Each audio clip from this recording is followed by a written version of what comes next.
میرے کریم نبی صلی اللہ تعالی علیہ وسلم نے فرمایا کہ جب عید الفطر کی رات آتی ہے تو اللہ تعالیٰ کے حکم سے فرشتے اتنی مقدار میں زمین پر اترتے ہیں جتنی مقدار کے اندر وہ زمین پر مومن ہوتے ہیں، روزے دار ہوتے ہیں، روزے رکھنے والے ہوتے ہیں۔ میرے کریم نبی صلی اللہ علیہ وسلم نے فرمایا پھر وہ فرشتے روزے دار کے دروازے پہ جا کے کھڑے ہو جاتے ہیں، ان کے ہاتھ میں ایک جھنڈا ہوتا ہے، ساری رات پر اللہ کی حمد بیان کرتے ہیں،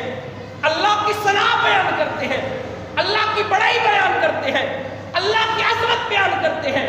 اللہ کی پاکی بیان کرتے ہیں، حتیٰ کہ جب صبح کا وقت ہوتا ہے پھر وہ روزے دار مومن پھر عیدگاہ کی طرف عید کے لیے جب آتا ہے تو وہ فرشتہ اس مومن کے ساتھ ساتھ ہوتا ہے، اس کی بخشش کی دعا کرتا رہتا ہے، حتیٰ کہ مومن عیدگاہ کے اندر داخل ہو جاتا ہے، پھر فرشتے بھی عیدگاہ کے اندر داخل ہو جاتے ہیں۔ جب بندہ مومن عید پڑھتا ہے تو فرشتے بھی اس کے ساتھ عید پڑھتے ہیں۔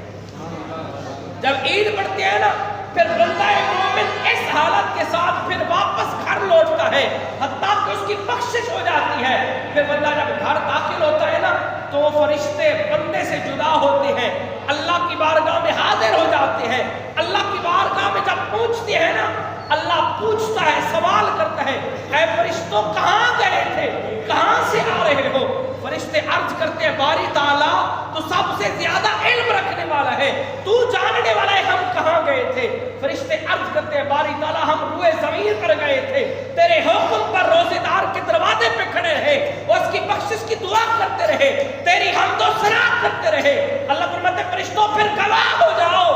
دیکھو منظر زمین پر جو بھی عیدگاہ کے اندر آ کر نماز عید پڑھ لے گا نا میں رب کی رحمت جوش میں اس کی بخشش فرما دوں۔